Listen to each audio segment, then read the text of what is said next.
coming in at number 84, we have Dallas Cowboys wide receiver Amari Cooper. And I don't really know what exactly it is with Amari, whether it's the kind of rough end to his tenure that he had in Oakland or just the fact that now on America's team, he's kind of overshadowed by the more popular homegrown guys like Zeke Elliott and Dak Prescott, because I feel like just so many people really underrate and underappreciate the kind of value and dynamic that a guy like Amari brings to that Cowboys team.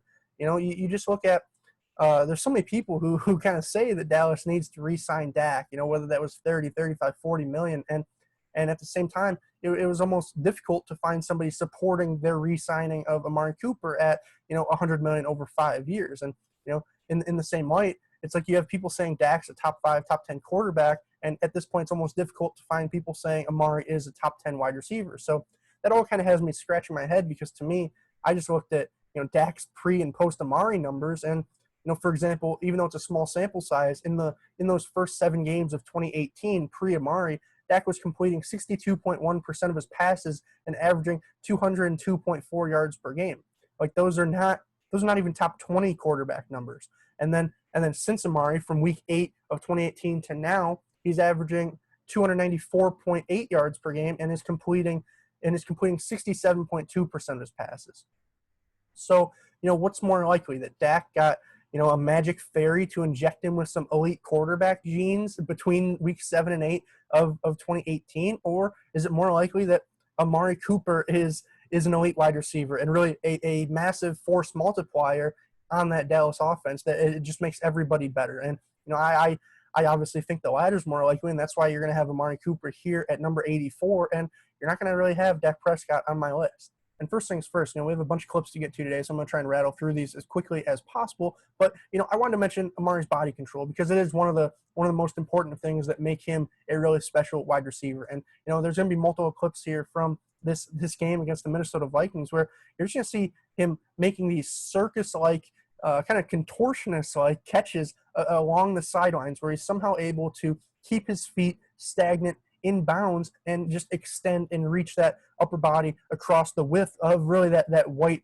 sideline. And that's exactly what you're going to see here from this view. You can just see how he's able to, concentrate on that ball, and without moving his feet into the white, he's able to just extend that body and reel in a ball that I feel like for most wide receivers in the NFL today, that's an incompletion. And here's another one where this time it's going to be an out route to kind of the field side. Well, look at how Amari, even though he doesn't get very much separation from Mike Hughes, how he's able to just, again, contort his body, flip his hips towards the ball, and, almost kind of high point it while still keeping his feet firmly on the ground and in bounds. It's just so impressive, because, the degree of difficulty on this catch is, we're getting pretty close to that 9-10 range, and, Amari makes it look easy. And it's just plays like these that he's making on a week in and week out basis that really make him so special, because there's really no reason that ball is being caught, let alone even being thrown by Dak Prescott. And Amari's still able to make the most of it, keep those heels and toes in bounds, and get a first down for the Cowboys. And here, to me, is the best one from this game, because this time you're going to have Amari running a comeback route in the end zone, and you're going to have Dak rolling out to the right and really throwing what, some might call it a good ball, but to me, it's a ball 2 yards out of bounds that, the only reason this play is able to work is because you have a guy with Amari's skill set that is able to extend his entire upper body out while keeping those feet grounded in the field of play to make a catch on what is virtually, to me, an uncatchable ball. It's just beautiful plays like these that you have to have great body control and concentration to be able to reel in. And again, Amari's doing it on a week in and week out basis.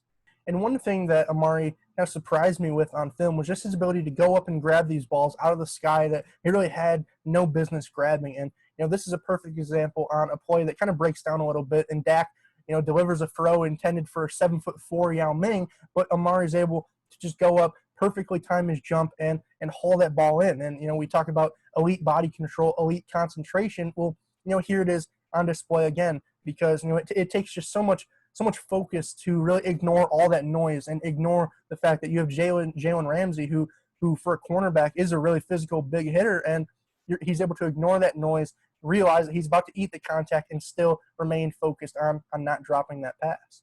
And here's another one kind of in the same vein. This time it's going up against, former Detroit Lion and, new Philadelphia Eagle Darius Slay. And what you're going to see between these two guys is a cornerback that's super sticky and gives you barely any separation, and then you're going to see Amari Cooper, who is able to still somehow pull down these miraculous balls anyway. And it just makes for a really competitive matchup, and one that you have to be excited to see multiple times a year going forward. And on this one in particular, you just see kind of him putting everything together that we've talked about to this point. The body control to make this play on the sidelines, the ability to go up and high point it despite only being 6'1", and just the concentration to do it all with Darius Slay right in front of him. And even there, you see Darius Slay gives him a high five, pats him on his helmet, because as they always say, game recognizes game, and that's what Darius Slay sees in Amari Cooper.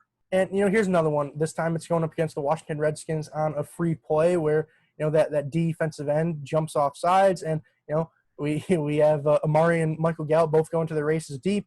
Dak chooses to throw to Amari despite being double covered, and it doesn't really matter. Even though kind of common wisdom wouldn't say, hey, throw this deep ball to your double covered 6'1" wide receiver. Amari isn't the normal wide receiver. He's able to go up there, use his body to box out both defenders and haul in just a really nice grab to turn what could have been just a 5-yard penalty into a 50-yard plus completion.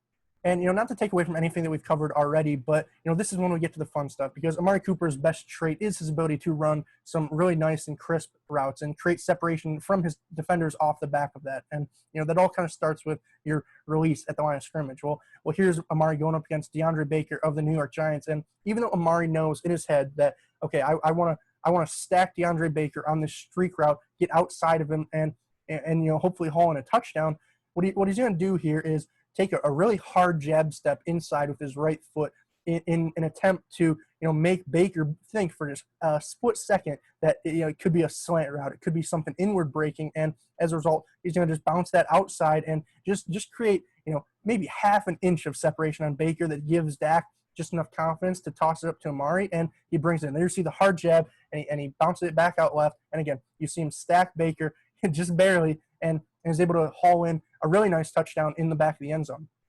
It just plays like these where, Amari's playing a chess match with his defensive backs, because obviously you can't use a release like this every time, because they're not gonna bite on it every time. But with Amari, he does such a great job of just selling it and making you believe that for that split second, oh crap, I might have to go cover that slant, and then once he takes that hard jab and comes back outside, now you're already beat. And that's and that's what's so special about a release like this, and a lot of releases that Amari does. And here's another one. This time it's going to be Amari going up against Jalen Mills of the Philadelphia Eagles on the bottom of the screen here. And what you're going to see is, instead of Amari, who knows again that he's going to run a streak, instead of just using a quick speed release to try and get to the outside on Mills, what he's actually going to do is take almost an inside free step where you're going to see off the line he doesn't initially burst into his route. He kind of hesitates for a second to try and catch Mills napping, and then breaks outside. And again, from there, he doesn't create a bunch of separation, but man, he just creates enough to be able to haul in that ball at the catch point. And you see Mills putting his hand out like he pushed off. I don't know what Mills is feeling, because Amari didn't touch him on this whole route. And it's just the beauty of that release. And instead of just kind of defaulting to using the same thing every time, it's just these varied releases that make Amari so dangerous on the outside. And I didn't even know what to call this one, being completely honest. I just gave it the general route running tag, because what you're going to see Amari do on this play is it's just a simple hitch route to try and get to the sticks and pick up the first down, right? Well, look at how Amari, as he's releasing off the line of scrimmage and getting into his route stem, there's about 3 or 4 different times where he kind of slows up and almost stutter steps in a way where he's manipulating his tempo to kind of trick the defensive back. And essentially at one point there, to me, this is like almost the boy who cried wolf, right? Eventually, after so many stutter steps, you stop believing that he's going. And what happens? Amari gets past the first down marker, and the defensive back's late to break on the ball, because Amari's done it now 4 times. And it just plays like these where you rarely ever see a wide receiver do something like this, but it's just another tool that Amari has in his tool belt, and he's willing to pull out at any time.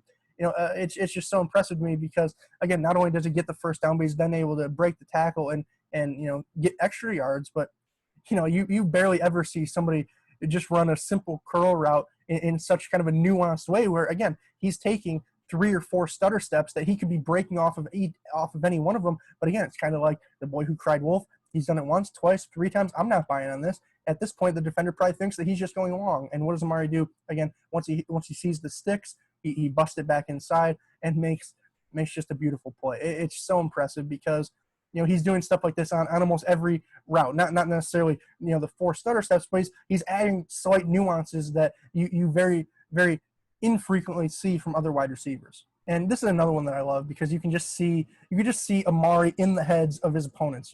Off the snap of the ball, he's going to use another one of those hard jab steps right, kind of cut back in left. And what you're going to see King do is, again, just sell out at the first sight of that jab step and, flip his hips and turn and go as if this is a streak route, when in reality, it's just like a 5 or 6 yard slant. And, it's just plays like these where Amari, realistically, going up against kind of a press man corner in King, you should not be able to create 3 yards of separation on just a quick slant. But that's what Amari is able to do because he's just using his body to manipulate the defensive backs. And that's exactly what you see there. You see the hard jab and, King selling out like Amari's trying to release deep on a streak. And then Kevin King's left looking silly, twirling around in space, trying to recover. It just plays like these that are so impressive.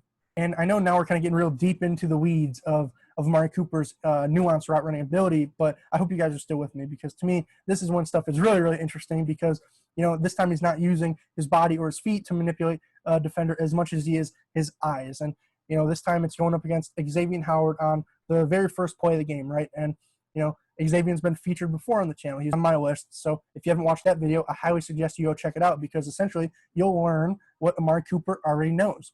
Xavier is a super aggressive man coverage corner that has had 8 interceptions in the last 17 games. He's looking to get jumps on your route and flip the field for his team. Well, knowing that, you're going to see Amari Cooper run a double move on the first play. And it's not even the double move that gets Xavier as much as what Amari does with his eyes. So here he is. He's going to start this route.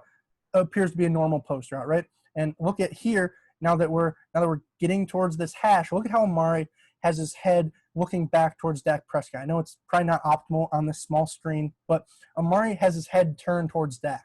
So what does that tell Xavier Howard? It tells him that Amari is either 1, expecting the ball, or 2, receiving the ball. So, having already talked about Xavier's aggressiveness, I want you to look at how Xavier reacts to Amari's head and his eyes looking back at Dak. He takes a step in because what is he going to do? He's going to try and undercut this route. As I said, first play of the game, this is a huge momentum swing if I can get this pick. But you're never going to get a pick because it's not actually a post route. He's just doing an amazing job of selling you to buy the post route while he actually flips his hips towards the sidelines and runs a corner route on this double move. And what I want you to pay attention to is he's just the amount of absurd separation that Amari's able to get as a result of just his eyes. I mean, that's madness. That is absolutely beautiful stuff. And he didn't do anything special except turn his head on the double move. Here's another really good example. This time it's against the Packers' young cornerback, Jair Alexander. And we're going to see, again, is this time he holds on to the streak for longer, and then he starts to turn it up as if it's a post. And just before he hits him with this double move and really rounds this into almost that corner / out, you're going to see him toss his head back as if he's expecting the ball. And look at how Jair's already reacting. He's going to undercut this because, again, young, aggressive corner wants to get an interception. What does Amari actually do? Flips his hips and makes Jair look like barbecue chicken out there because he absolutely roasts him on that play. And he has Jair Alexander pointing to everybody else on the field except himself when in reality he just got manipulated by Amari Cooper's eyes. And it's not only Amari Cooper's eyes and body that he's using to manipulate defenders, it's the routes themselves. And that's what's really impressive because he's one of the most creative route runners in the entire league. What we're going to have here is Amari running an out route, right? But, with that in the back of your head, tell me that the beginning of this route looks like an out route in any way, right? What he's going to do off the snap is get an inside release here, first of all, where, you think, okay, it might be an inward breaking route. And then he straightens it out until he hits right around the 32-yard line, and then he starts to cut inside. And look at how Darian Thompson reacts. Darian Thompson, he's getting ready to go break on Amari because, hey, Amari's kind of open if he runs this post route here, or if he, cuts this inside for an in route, he's wide open. Well, what does Amari do? he has no intent of going inside. He knows that his target has been outside the numbers past the first down marker this entire time. And as a result, again, he has Darian Thompson's hips flipped and breaks his ankles and makes him fall and eat some turf. And it just plays like these that it's not necessarily anything Amari's doing with his, with his eyes or with his feet, but it's just the creativity in terms of, instead of I'm going to run an out route like this, it's Amari, I'm going to run an out route like this, and it's just selling defenders on anything but an out route. And here's another one, this time again against Jair Alexander. And it initially looks like a quick little slant or an in route, but it's actually like more of a sluggo that's angled towards the pylon. And what you're going to see again is Amari go for an inside release and then just fluidly flip his hips back outside, get underneath Jair's arm and haul in a huge catch, make another man miss, and waltz into the end zone. But again, it's just the fact that instead of running a simple streak, he's going to run a sluggo, because now it's keeping you guessing, keeping you on your toes, and he's going to vary what he's doing each and every time, because ultimately, as a wide receiver, it's really just a chess match out there, outside wide against these cornerbacks, because they're trying to guess what you're doing, and you're trying to always change it up and keep them guessing, and that's exactly what Amari Cooper does best. And, again, I call these last two quick footwork, but it's really just him putting everything together. You're going to see the quick release off the line of scrimmage. You're going to see him use his body and his eyes and his route to manipulate Rasul Douglas and really sell Rasul Douglas on something other than what is actually happening. And then he's going to utilize some quick cuts to get in behind him and make a really nice play downfield. And, here he is again. You're going to see that same kind of post streak or post corner double move where he sells him on the post. And, he kind of tosses his head back real quick. Rasul Douglas, as a result, he's kind of selling out to drive on that ball. But, again, that ball's never going to be there because it's not a quick post. It's actually a streak or corner route, whatever you want to call this. And, again, Rasul Douglas gets all out of whack. It's massive separation between him and Amari. And as a result, Dak's able to lay a nice and easy ball in there for a massive gain. And it's just plays like these game in, game out, where it might not look like the most complex thing in the world, but I can tell you from years of football that this is pretty advanced stuff that Amari is utilizing game in, game out, and especially against these younger cornerbacks that he's able to sell on these route combinations relatively easily. It's especially dangerous, and that's why you have him putting up massive numbers. And this last one is against Jair Alexander one more time. They just came in motion across the formation, and Jair's following them, which means it's most likely man coverage, right? So what is Amari going to run here? Another quick little double move. And this time, Dak even helps him out a little bit by giving a little pump fake here. If you watch Dak, you're going to see that. And look at Jair. His eyes are already peeking in the backfield because he just saw Dak with the pump fake. So, while Dak hit that, Amari realizes that he has just enough time to, before Jair realizes it, slip upfield and just get massive separation again. And, if that was a little bit better of a throw and Amari was able to maintain his balance, we're looking at a 70-plus yard touchdown. But that's what Amari brings. Even though he might not have 4.2, 4.3 speed, he has some of the best route running in the league that allows him to get massive separation as if he was a Tyreek Hill or a Julio Jones or one of these 4.3 guys, despite the fact that he's not. And that's why he's number 84 on my list. But as always, if you guys enjoyed the video, make sure you leave a like, make sure you leave a comment. Did you think that I was spot on with Amari and got it right? Or should he have been much higher because of that impact and kind of effect that he's had on the Dallas offense? Or should he have been lower because of some inconsistency issues, which I didn't even really get to touch on in this video? But if you check out Amari's home versus road splits, it's something to behold, because during home games, at least this past year, during his 8 home games, he averaged over 100 yards per game, right? Well, in the 8 away games, he averaged a measly 40 yards per game. Do you think that those inconsistency issues, for whatever reason that may be, that those should maybe pushed him further back on the list? But ultimately, unless you guys subscribe and see who the remaining 83 guys are, you won't be able to really have an idea of how I have him in relation to his peers. So with that being said, I'm mic'd up, and now I'm micing out. Peace, guys.